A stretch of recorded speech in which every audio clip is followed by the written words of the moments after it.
First of all ತಲೆ ಕೆಡ್ಸ್ಕೊಳ್ಳಲ್ಲ. ಜಗಳ ಗಂಟಿ ತರ ಅವ್ರೊಂದು ಹೇಳೋದು, ಬಟ್ ನಾವ್ ಅಂತವ್ರಲ್ಲ, ನಾವು ಅವ್ರಿಗಿಂತ ಹೆಚ್ಚು ಟ್ರೈನೇ ಜಾಸ್ತಿನೇ ಮಾಡ್ತೀವಿ. ಸಾಕಾಗೋಗ್ಬಿಟ್ಟಿದೆ ನಂಗೆ ಇದೆಲ್ಲ ಕೇಳಿ ಕೇಳಿ ಕೇಳಿ. ನಾನು ಹಂಗೆ ನಾನು ಚಾಚಾ ಅಂತ ಹೇಳ್ಕೊಂಡು ತಿರ್ಗಾಡಕ್ಕಾಗಲ್ಲ ಅಲ್ವಾ. ಮದ್ವೆ ಯಾಕ್ರಿ ಮದ್ವೆ? ಒಳ್ಳೆಯವ್ರಿಗೆ ಯಾವತ್ತೂ ಒಳ್ಳೇದೇ ಆಗೋದು. ಇವತ್ತು ಮಾಡಿದ್ರು ಅದು ಅನ್ನದಾನ, ನಾಳೆ ಮಾಡಿದ್ರು ಅದು ಅನ್ನದಾನ. ನಮ್ಮ ತರ ನೋಡ್ಕೊಂಡು ನಾವು ಮಾಡೋ ಕೆಲ್ಸನ ನೀವು ಮಾಡಿ. ಎಲ್ಲರಿಂದ, ಫ್ಯಾಮಿಲಿಯಿಂದನೂ ಮೋಸ ಆಗಿದೆ, ಹುಡುಗನಿಂದ ಮೋಸ ಆಗಿದೆ, ಎಲ್ಲರಿಂದನೂ ಮೋಸ. ಸೋಷಿಯಲ್ ಮೀಡಿಯಾ ಬಿಟ್ಬಿಟ್ರೆ ನಾನು ಏನ್ರಲ್ಲಿ ತಿನ್ಲಿ? ಹುಡುಗಿರು ಹೊಸ ಕಾರ್ ತಗೊಂಡ್ರು ಮಾತಾಡ್ತಾರೆ. ಆತ್ಮೀಯ ಕನ್ನಡ ಪಿಕ್ಚರ್ ವೀಕ್ಷಕರಿಗೆ ನಮಸ್ಕಾರ, ನಾನು ಹರ್ಷಿತಾ. ಇವತ್ತು ನಾವು KK ಸಿನಿಮಾದ ಒಂದು ಸಾಂಗ್ ರಿಲೀಸ್ ಅಲ್ಲಿದ್ದೀವಿ. ಸದ್ಯಕ್ಕೆ ನಮ್ಮ ಜೊತೆಗೆ ಈ ಸಿನಿಮಾದಲ್ಲಿ ಸ್ಟೆಪ್ ಹಾಕಿರುವಂತಹ ಸೋಷಿಯಲ್ ಮೀಡಿಯಾ ಇನ್ಫ್ಲುಯೆನ್ಸರ್ ಆಗಿರುವಂತಹ ಸೋನು ಗೌಡ ಅವ್ರು ನಮ್ಮ ಜೊತೆ ಇದ್ದಾರೆ. ಸೊ ಅವ್ರನ್ನ ಮಾತಾಡ್ಸೋಣ, ಅವರ ಒಂದು ಅನುಭವನ ಕೇಳೋಣ. ಮೊದಲನೇದಾಗಿ ma'am, happy birthday. Thank you so much ma'am, thank you so much. ಹೇಗಿದ್ದೀರಿ? ತುಂಬಾ ಚೆನ್ನಾಗಿದ್ದೀನಿ, ನೀವು? ನಾನು ತುಂಬಾ ಚೆನ್ನಾಗಿದ್ದೀನಿ. ಸೊ ಇವತ್ತು ಸಾಂಗ್ ರಿಲೀಸ್ ಆಗಿದೆ. ಸೊ ಇದು ನಿಮ್ಮ ಫಸ್ಟ್ ಡೆಬ್ಯೂಟ್ ಅಂತಾನೆ ಹೇಳ್ಬೋದು. ಸೊ ಹೇಗೆ ಅನಿಸ್ತಾ ಇದೆ? ತುಂಬಾ ಖುಷಿ ಆಗ್ತಿದೆ, ಯಾಕಂದ್ರೆ ಇದು ಫಸ್ಟ್ ಮೂವಿಲಿ ಸಾಂಗ್ ಮಾಡ್ತಾ ಇರುವಂತಹದ್ದು. ಹೇಳ್ಕೊಳ್ಳೋಕ್ ಆಗದಿರೋಷ್ಟು ಖುಷಿ ಆಗ್ತಾ ಇದೆ. So so happy. ಸೊ ಹೇಗೆಲ್ಲ ನಿಮ್ಮನ್ನ ಅಪ್ರೋಚ್ ಹೇಗೆ ಮಾಡಿದ್ರು ಈ ಒಂದು ಸಾಂಗ್ಗೆ? ಅಂದ್ರೆ ಈ ಮೂವಿಲಿ ಡೈರೆಕ್ಟರ್ ಆಗಿ ಯಾರು ವರ್ಕ್ ಮಾಡ್ತಾ ಇದಾರೆ, ಅವ್ರು ನನ್ನ ಫ್ರೆಂಡ್, ಅವ್ರು ನಂಗೆ ಅಪ್ರೋಚ್ ಮಾಡಿದ್ರು. ಸೊ ಒಂದಷ್ಟು ಇದೆ ಮಾತಾಡಿದ್ವಿ, ನಂತರ ಸಾಂಗ್ ಕೇಳಿದೆ, ಇಷ್ಟ ಆಯ್ತು, ಒಪ್ಕೊಂಡ್ಬಿಟ್ಟೆ, ಮಾಡಿದೆ. ಸೊ ಯಾವ ಪಾಯಿಂಟ್ ಈ ಸಾಂಗ್ ಅಲ್ಲಿ ನಿಮಗೆ ಈ ಸಾಂಗ್ ಮಾಡ್ಬೇಕು ಅಂತ ಅನಿಸ್ತು? ಅಲ್ಲಿ ಲಿರಿಕ್ಸ್ ಚೆನ್ನಾಗಿತ್ತು, ಕನ್ನಡ ತೆಲುಗು ಎರಡು ಮಿಕ್ಸ್ ಆಗಿದೆ, ಲಿರಿಕ್ಸ್ ಚಂದ ಆಯ್ತು, ಔಟ್ಫಿಟ್ ಆಗಿರ್ಬೋದು, ಎವ್ರಿಥಿಂಗ್ ವಾಸ್ ಗುಡ್. ಸೊ ಅದಕ್ಕೆ ಮಾಡಿದೆ. ಸೊ ನೀವ್ ಹೇಳ್ತಾ ಇದ್ರಿ ರಿಹರ್ಸಲ್ ಅಲ್ಲಿ ತುಂಬಾ ಚೆನ್ನಾಗಿ ನೋಡ್ಕೊಂಡ್ರು ಅಂತ. ಸೊ ಹೇಗ ಅನಿಸ್ತು ರಿಹರ್ಸಲ್? ಹೇಗಾಯ್ತು? ಒಟ್ನಲ್ಲಿ ಒಂದು ಶೂಟಿಂಗ್ ಹೇಗಾಯ್ತು? ಅಂದ್ರೆ ಶೂಟಿಂಗ್ ಅಲ್ಲಿ ತುಂಬಾ ಚೆನ್ನಾಗಿತ್ತು. ಕೇಳಿದೆಲ್ಲ ಕೊಡಿಸ್ತಾ ಇದ್ರು, ಎಲ್ಲ ಮಾಡ್ತಾ ಇದ್ರು. ಫಸ್ಟ್ ಟೈಮ್ ಅಲ್ವಾ ಎಕ್ಸ್ಪೀರಿಯನ್ಸು. ಸೊ ನಾನು ಫಸ್ಟ್ ಒಂದು ಮೂವಿ ಮಾಡಿದೆ, ಅಲ್ಲಿಗಿಂತ ನಂಗೆ ಈ ತರ ಎಕ್ಸ್ಪೆಕ್ಟ್ ಇರುತ್ತೆ ನಮ್ದು, ಈ ತರ ಇರಬೇಕು, ಈ ತರ ಸಾಂಗ್, ಅದು ಔಟ್ಫಿಟ್, ಡ್ಯಾನ್ಸ್, ಈ ತರ ಎಲ್ಲ ಮಾಡಿದಾಗ ಕೆಲವೊಂದಷ್ಟು ಎಕ್ಸ್ಪೆಕ್ಟೇಷನ್ಸ್ ಇರುತ್ತೆ. ಹಿಂಗಿದ್ರೆ ಚಂದ, ಹಾಗಿದ್ರೆ ಅಂತ. ಸೊ ಅದಕ್ಕೂ ಮೀರಿ ನನ್ನ ಚೆನ್ನಾಗಿ ನೋಡ್ಕೊಂಡ್ರು. ಸೊ ನಾರ್ಮಲ್ ಏನು ಅಂತ ಹೇಳಿದ್ರೆ, ಈ ಸೋಷಿಯಲ್ ಮೀಡಿಯಾ ಇನ್ಫ್ಲುಯೆನ್ಸರ್ಸ್ ಆಗಿರ್ಬೋದು, ಜನ ಏನ್ ಹೇಳ್ತಾರೆ ಅಂತ ಹೇಳಿದ್ರೆ, ರೀಲ್ಸ್ ಒಂದು 50 ಸೆಕೆಂಡ್ಸ್ ವಿಡಿಯೋ ಮಾಡ್ಕೊಂಡು ಬಂದ್ಬಿಟ್ಟು ಇವಾಗ ಸ್ಕ್ರೀನ್ ಮೇಲೆ ಬರ್ತಾರೆ ಅಂತ. ಸೊ ಅದ್ರ ಬಗ್ಗೆ ನೀವೇನ್ ಹೇಳ್ತೀರಾ? ಇವಾಗ ಹೇಳ್ಬೇಕಂದ್ರೆ ಎಷ್ಟೋ ಸೀರಿಯಲ್, ಎಷ್ಟೋ ಮೂವಿಗಳು ಹಿಟ್ ಆಗಿರೋದ ಕಾರಣನೇ ಸೋಷಿಯಲ್ ಮೀಡಿಯಾದಲ್ಲಿಂದನೇ. ಫಸ್ಟ್ ಇವಾಗ ರೀಲ್ಸ್ ಮಾಡ್ತಿರ್ತಾರೆ, ನಂತರ ಸೀರಿಯಲ್ಗೆ ಹೋಗ್ತಾರೆ, ಆಮೇಲೆ ಹೀರೋಯಿನ್ ಆಗ್ತಾರೆ. ಸೊ ಯಾವುದನ್ನು ಈಸಿ ಅಂತ ಹೇಳಕ್ಕಾಗಲ್ಲ. ಬಟ್ ರೀಲ್ಸ್ ಮಾಡೋದು ಈಸಿ, ಬಟ್ ಕ್ಯಾಮ್ರಾ ಮುಂದೆ ಹೇಳಕ್ಕಾಗಲ್ಲ. ಬಟ್ ನನ್ ಲಕ್ ಅಂತ ಹೇಳ್ಬೋದು, ಇಲ್ಲಿಂದ ಅಲ್ಲಿಗೆ ಬಂದ್ಬಿಟ್ರು ಹಂಗೆ ಹಿಂಗೆ ಅಂತ ಹೇಳ್ಬೋದು. ಬಟ್ ನನ್ನ ಲಕ್ ಇರ್ಬೋದು, ನನ್ನ ಹಾರ್ಡ್ ವರ್ಕ್ ಇರ್ಬೋದು, ನಾನು ಈ ಸಾಂಗಿಗೆ ಸೂಟ್ ಆಗ್ತೀನಿ ಅಂತ ಅನ್ಸಿ ನನಗೆ ಈ ಒಂದು ಚಾನ್ಸ್ನ ಕೊಟ್ಟಿರುವಂತಹದ್ದು. ನಾರ್ಮಲಿ ಏನು ಅಂತ ಹೇಳಿದ್ರೆ, ಸೋಷಿಯಲ್ ಮೀಡಿಯಾ ಇನ್ಫ್ಲುಯೆನ್ಸರ್ ಅಂತ ಹೇಳಿದ್ರೆ ಟ್ರೋಲ್ಸ್ ಗಳೆಲ್ಲ ಕಾಮನ್. ಸೊ ನೀವು ಹೇಗೆ ಈ ಒಂದು ಟ್ರೋಲ್ ನ ಹ್ಯಾಂಡಲ್ ಮಾಡ್ತೀರಾ ಅಂತ? ಟ್ರಾಲ್ಸ್ ನಾನು ಫಸ್ಟ್ ಆಫ್ ಆಲ್ ತಲೆ ಕೆಡ್ಸ್ಕೊಳ್ಳಲ್ಲ. ಅವ್ರಿಗೆ ಹೇಗಿದ್ರು ಮಾತಾಡ್ತಾರೆ, ಹೇಗ್ ನಡ್ಕೊಂಡ್ರು ಮಾತಾಡ್ತಾರೆ, ಹೇಗಿದ್ರು. ಸೊ ಓಕೆ, ನಿಮ್ ಪಾಡಿಗೆ ನೀವು ನಿಮ್ ಮಾತಾಡೋದನ್ನ ಬಿಟ್ಟು ನಾನು ದೇವ್ರಾಗ್ತೀನಿ ಅಂತ ಹೇಳಿ ಸುಮ್ನೆ ಆಗ್ಬಿಡ್ತೀನಿ. ಬಿಟ್ರೆ ನಾನು ಅವ್ರಿಗೆಲ್ಲ ಏನ್ ರಿಯಾಕ್ಟ್ ಫಸ್ಟ್ ಎಲ್ಲ ರಿಯಾಕ್ಟ್ ಮಾಡ್ತಿದ್ದೆ, ಜಗಳ ಗಂಟಿ ತರ. ಅವ್ರೊಂದ್ ಹೇಳೋದು, ನಾನೊಂದ್ ಹೇಳೋದು, ಅದಕ್ಕೊಂದ್ ಸೇರ್ಸೋದು, ತುಂಬಾ ಡ್ರ್ಯಾಗ್ ಆಗ್ತಿತ್ತು. ನಂಗೆ ಅವಾಗ ಗೊತ್ತಾಗೋಯ್ತು, ಈಗ ಮಾಡಿದ್ರೆ ಹೀಗೆ. ಆಮೇಲೆ ಗೊತ್ತಾಯ್ತು, ಫುಲ್ ಸ್ಟಾಪ್. ಯಾವ್ದಕ್ಕೂ ತಲೆ ಕೆಡ್ಸ್ಕೊಳಲ್ಲ ಮ್ಯಾಮ್ ನಾನು. ಮ್ಯಾಮ್ ಏನು ಅಂತ ಹೇಳಿದ್ರೆ, ನಾರ್ಮಲಿ ಟ್ರೋಲ್ ಅಂದ್ರೆ ನಾವ್ ಮಾಡಿರೋ ತಪ್ಪಿಗಾದ್ರೆ ಟ್ರೋಲ್ ಆದ್ರೆ ಒಂದು ರೀತಿ, ಬಟ್ ಅದರಲ್ಲಿ ಫ್ಯಾಮಿಲಿ ಅವ್ರನ್ನು ಕೂಡ ಏನು ಹೇಳಿದ್ದಾರೆ. ಸೊ ಅವಾಗ ಹೇಗೆ ಅನ್ಸುತ್ತೆ ನಮಗೆ? ಆಗ ಸ್ವಲ್ಪ ಸಿಕ್ಕಾಬಿಡ ಬೇಜಾರಾಗ್ತಾ ಇತ್ತು, ಯಾಕೆಂದ್ರೆ ನಾವು ಮಾಡೋ ತಪ್ಪುಗಳು, ನಾವು ಮಾಡೋ ಇದ್ರಿಂದ ಫ್ಯಾಮಿಲಿ ಬಗ್ಗೆ ಮಾತಾಡ್ತಾರೆ, ಏನೋ ಅಪ್ಪ ಹಂಗೆ ಹಿಂಗೆ ಅಂತ. ಬಟ್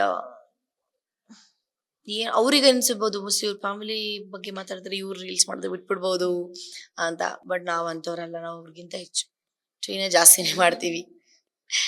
ನೀವು ರೀಸೆಂಟ್ ಆಗಿ ನಿಮ್ಮ ಏನು ಕಾರ್ ತಗೊಂಡ್ರಿ, ಅಪಾರ್ಟ್ಮೆಂಟ್ ನಿಮ್ದೇ ಇದೆ. ಸೊ ನೀವು ನಿಮ್ಮ ಕಾಲ್ ಮೇಲೆ ನಿಂತ್ಕೊಂಡಿದ್ರಿ. ಬಟ್ ನಾರ್ಮಲಿ ಅದನ್ನ ಏನು ಇಷ್ಟು ಶಾರ್ಟ್ ಸ್ಪ್ಯಾನ್ ಅಲ್ಲಿ ಯಾರೇ ಒಬ್ರು ಸಕ್ಸಸ್ ಸಿಕ್ಕಿದಾಗ ಜನಗಳು ತುಂಬಾ ರೀತಿಯಲ್ಲಿ ಮಾತಾಡ್ತಾರೆ. ಸೊ ಅವ್ರಿಗೆ ಏನ್ ರಿಪ್ಲೈ ಕೊಡ್ತೀರಾ? ಅದೇ ನಾನ್ ತಲೆ ಕೆಡ್ಸ್ಕೊಳ್ಳಲ್ಲ ಮ್ಯಾಮ್. ಜನಗಳು ಹೇಗಿದ್ರು ಮಾತಾಡ್ತಾರೆ, ಹೇಗ್ ನಡ್ಕೊಂಡ್ರು ಮಾತಾಡ್ತಾರೆ, ಹೊಸ ಬಟ್ಟೆ ಹಾಕಿದ್ರು ಮಾತಾಡ್ತಾರೆ, ಹುಡುಗಿರು ಹೊಸ ಕಾರ್ ತಗೊಂಡ್ರು ಮಾತಾಡ್ತಾರೆ. ಸಾಕಾಗೋಗ್ಬಿಟ್ಟಿದೆ ನಂಗೆ ಇದೆಲ್ಲ ಕೇಳಿ ಕೇಳಿ ಕೇಳಿ. ನಾನ್ ತಲೆ ಕೆಡ್ಸ್ಕೊಳಲ್ಲ, ನಾನು ಸರಿಯಾಗಿ ಉಗ್ದು ಹಾಕ್ಬಿಡ್ತೀನಿ ಡೈರೆಕ್ಟ್ ಆಗಿ. ಬಟ್ ನಮಗೆ ಗೊತ್ತಿರುತ್ತಲ್ವಾ ನಾವ್ ಹೇಗ್ ತಗೊಂಡ್ವಿ, ನಮ್ ಫ್ಯಾಮಿಲಿ ಗೊತ್ತಿರುತ್ತೆ, ನನ್ ಫ್ರೆಂಡ್ಸಿಗೆ ಗೊತ್ತಾಗಿರುತ್ತೆ ನಾವ್ ಯಾವ ತರ ಬದುಕ್ತಾ ಇದೀವಿ ಅಂತ. ಅದ್ ಸಾಕು. ಎಲ್ಲಾರ್ಗುನು ನಾನ್ ಹಂಗೆ ನಾನ್ ಚಾಚಾ ಅಂತ ಹೇಳ್ಕೊಂಡ್ ತಿರ್ಗಾಡಕ್ ಆಗಲ್ಲ ಅಲ್ವಾ. ಮ್ಯಾಮ್ ನಿಮ್ಮ ಬಗ್ಗೆ ಹೆಚ್ಚಾಗಿ ಏನು ಅಂತ ಹೇಳಿದ್ರೆ ಸೋನು ಗೌಡ ಅವ್ರು ಯಾವಾಗ ಮದ್ವೆ ಆಗ್ತಾರೆ ಅನ್ನೋ ಒಂದು ಕ್ವಶನ್ ಕೂಡ ಬಹಳಷ್ಟು. ಮದ್ವೆ ಯಾಕೆ? ಮದ್ವೆ ಯಾಕ್ರಿ ಮದ್ವೆ? ಯಾಕೆ ಮ್ಯಾಮ್ ಮದ್ವೆ ಆಗಲ್ವಾ? ಅವ್ರ ಕಾಲ್ ಮೇಲೆ ಅವ್ರು ನಿಂತ್ಕೊಂಡು, ಇಫ್ ಇನ್ ಕೇಸ್ ಮದ್ವೆ ಆಗಿ ಡಿವೋರ್ಸ್ ಆಗಿ ಗಂಡ ಬಿಟ್ಟೋದ್ರುನು ಆ ಹುಡ್ಗಿ ಆ ಮಕ್ಳನ್ನ ಕರ್ಕೊಂಡು ಸಾಕೋ ಕೆಪಾಸಿಟಿ ಇದ್ರೆ ಮಾತ್ರ ಮದ್ವೆ ಆಗ್ಬೇಕು. ಯಾವ್ದೋ ಹುಡುಗನ್ ದುಡ್ಡು ಆಸೆ ಪಟ್ಟಿ ಮದ್ವೆ ಆಗೋದು, ಡಿವೋರ್ಸ್ ಆಗೋದು, ಇದೆಲ್ಲ ಚೆನ್ನಾಗಿರಲ್ಲ. ಸೊ ನನ್ ಪ್ರಕಾರ ಹಿಂಗೇನೆ, ಹುಡುಗಿ ಎಲ್ಲದನ್ನು ತಗೊಳ್ಳೋ ಸಾಮರ್ಥ್ಯ ಇದ್ರೆ ಮಾತ್ರ, ಆ ಒಂದು ಕೆಪಾಸಿಟಿ ಇದ್ರೆ ಮಾತ್ರ ಮದ್ವೆ ಆಗ್ಬೇಕು. ಯಾರ ಮೇಲೂ ಡಿಪೆಂಡ್ ಆಗಿ ಮದ್ವೆ ಆಗ್ಬಾರ್ದು. ಮ್ಯಾಮ್ ಇನ್ನೊಂದೇನು ಅಂತ ಹೇಳಿದ್ರೆ ನಿಮ್ಮ ಲೈಫ್ಸ್ ಆಗಿರ್ಬೋದು, ಕೆಲವೊಂದು ಮಾತಾಡ್ತಿರಲ್ಲ, ತುಂಬಾ ಜನ ಹೇಳ್ತಾರೆ ನೀವು ಪುರುಷರನ್ನ ತುಂಬಾ ಹೇಟ್ ಮಾಡ್ತೀರಾ ಅಂತ. ಸೊ ಯಾಕೆ ಮ್ಯಾಮ್? ನಂಗೇನೋ ಹುಡುಗರು ಅಂದ್ರೇನೆ ಇಷ್ಟ ಇಲ್ಲ ಮ್ಯಾಮ್. ಅಂದ್ರೆ ಪರ್ಸ್ನಲಿ ನನ್ನ ವೈಯಕ್ತಿಕ ಜೀವನ ಕರ್ಕೊಳಕ್ಕೆ ನಂಗೇನೋ ಇಷ್ಟ ಆಗಲ್ಲ. ಬಟ್ ಅಂದ್ರೆ ಸೋನು ಅಂತ ಅಂದಾಗ ಹಂಗ್ ಥಿಂಕ್ ಮಾಡ್ತೀನಿ. ಬಟ್ ಸೋನು ಅಭಿಮಾನಿಗಳು ಅಂತ ಅಂದಾಗ ತುಂಬಾ ರೆಸ್ಪೆಕ್ಟ್ ಮಾಡ್ತೀನಿ. ಯಾಕೆಂದ್ರೆ ಸೋನು ಅಭಿಮಾನಿಗಳು ಹುಡುಗಿರೇ ಇರಲ್ಲ, ಹುಡುಗರು ಇರ್ತಾರಲ್ವಾ. ಸೊ ಹಾಗಾಗಿ, ಬಟ್ ಅದೇ ನಂಗೆ ಎಂದಷ್ಟು ಆಗಿರುವಂತಹ ಕೆಲವು ಸಂದರ್ಭಗಳಿಂದ ಹಂಗೆ ಹುಡುಗರು ಅಂದ್ರೆ ಆಗಲ್ಲ. ಅಂದ್ರೆ ಇನ್ನು ಸೋನು ಗೌಡ ಮದ್ವೆನೇ ಆಗಲ್ವಾ ಅಂತನಾ? Maybe or not, I don't know, but maybe. ಮದ್ವೆ ಆದ್ರೆ ಯಾವ ರೀತಿ ಹುಡುಗ ಬೇಕು ಅಂತ? ನಂಗೆ ನಿಜವಾಗ್ಲೂ ಗೊತ್ತಿಲ್ಲ ಮ್ಯಾಮ್. ನನಗೆ ಹಂಗ ಹೈಟ್ ಇರ್ಬೇಕು, ಹಂಗಿರ್ಬೇಕು, ಬೆಳ್ಳಿಗಿರ್ಬೇಕು, ದುಡ್ಡಿರ್ಬೇಕು, ಹಂಗಲ್ಲ. ಚೆನ್ನಾಗಿ ನೋಡ್ಕೊಬೇಕು. ಆ 4 ಗೋಡೆ ಮಧ್ಯೆ ಚಿನ್ನ ಬೆಳ್ಳಿ ನನ್ನ ಅಂತ ಅನ್ನೋದಲ್ಲ. ನಾನು ಇಲ್ದೇ ಇದ್ದಾಗ್ಲೂನು ಎಲ್ರ ಮುಂದೆನೂ ತಲೆ ಎತ್ತಿ ಹೇಳ್ಕೊಬೇಕು, ನನ್ನ ಹುಡುಗಿ ಹೀಗೆ, ನಂಗೆ ಆ ತರ ಹುಡುಗ ಸಿಗ್ಬೇಕು. ಇನ್ನೊಂದು ಇವತ್ತು ನಿಮ್ ಬರ್ಡೇ ಬೇರೆ. ಸೊ ನಾರ್ಮಲಿ ಯಾವ ರೀತಿ ನಿಮ್ಮ ಪ್ರತಿ ವರ್ಷ ಸೆಲೆಬ್ರೇಷನ್ ಮಾಡ್ತೀರಾ? ಬೆಳಿಗ್ಗೆ ಎದ್ದು ನೈಟ್ ಮಲ್ಗಿದ್ದು ಫ್ಯಾಮಿಲಿ ಜೊತೆ ಸೆಲೆಬ್ರೇಷನ್ ಮಾಡ್ತಾ ಇದ್ವಿ. ಬೆಳಿಗ್ಗೆ ಎದ್ದು ದೇವಸ್ಥಾನಕ್ಕೆ ಹೋಗಿ, ಅಲ್ಲಿಂದ ಬಂದು ಅನಾಥಾಶ್ರಮಕ್ಕೆ ಹೋಗಿ, ಅಲ್ಲಿಂದ ಬಂದು ಪಾರ್ಟಿ. ಸೊ ಎಲ್ಲ ಆಗ್ಬಿಡ್ಬೇಕು, ಯಾವ್ದು ಮಿಸ್ ಆಗ್ಬಾರ್ದು. ಫ್ಯಾಮಿಲಿ, ದೇವಸ್ಥಾನ, ಅನಾಥಾಶ್ರಮ, ಪಾರ್ಟಿ ಎಲ್ಲ ಆಗ್ಬಿಡ್ಬೇಕು. ಸೊ ಈ ತರ ನಂದು. ನೀವು ಅನಾಥಾಶ್ರಮ ಅಂತ ಹೇಳಿದ್ರಿ. ಸೊ ಎಷ್ಟು ವರ್ಷದಿಂದ ನೀವು ವಿಸಿಟ್ ಮಾಡ್ತಾ ಇದ್ರಿ? ಐ ಥಿಂಕ್ ಒಂದು 4 to 5 years ಇಂದ ನಾನು ಅನಾಥಾಶ್ರಮಕ್ಕೆ ಹೋಗ್ತಾ ಇದ್ದೀನಿ. ಅಂಡ್ ನನಗೆ 500K ಯೂಟ್ಯೂಬಲ್ಲಿ ಸೆಲೆಬ್ರೇಷನ್ ಕೂಡ ನಾನು ಅನಾಥಾಶ್ರಮದಲ್ಲೇ ಮಾಡ್ಕೊಂಡಿರುವಂತಹದ್ದು. ಅದ್ರ ಲಾಸ್ಟ್ ಇಯರ್ ನನ್ನ ಬರ್ಡೇಗೆ ಅನಾಥಾಶ್ರಮಕ್ಕೆ ಹೋಗಿದ್ದೆ, ಲಾಸ್ಟ್ ಇಯರ್ ಹೋಗಿದ್ದೆ. ಈ ವರ್ಷ ಯಾಕೋ ಇವತ್ತು ಆಗಲ್ಲ ಅನ್ಸುತ್ತೆ, ಬಿಕಾಸ್ ಈಸ್ ಆಲ್ರೆಡಿ 2:30 ಸಮಥಿಂಗ್ ಆಗ್ಬಿಡಿದೆ. ಇನ್ನು ನಾನು ಮನೆಗೆ ಹೋಗಿ ಇಲ್ಲೆಲ್ಲ ಇನ್ನ ಕೇಕ್ ಕಟ್ ಮಾಡಿ ಮುಗಿಸ್ಕೊಂಡು ಇವತ್ತೇ ಹೋಗ್ಬೇಕು ಅಂತ ಏನಿಲ್ಲ. ಅಂದ್ರೆ ಅದೊಂದು ಇವತ್ತೇ ಮಾಡಿದ್ರೆ ಒಳ್ಳೇದಾಗುತ್ತೆ, ಬಟ್ ಒಳ್ಳೆಯವ್ರಿಗೆ ಯಾವತ್ತೇ ಒಳ್ಳೇದೇ ಆಗೋದು. ಇವತ್ತು ಮಾಡಿದ್ರು ಅದು ಅನ್ನದಾನ, ನಾಳೆ ಮಾಡಿದ್ರು ಅದು ಅನ್ನದಾನ. ಸೊ ನಾಳೆ ಪ್ಲಾನ್ ಮಾಡ್ತೀನಿ.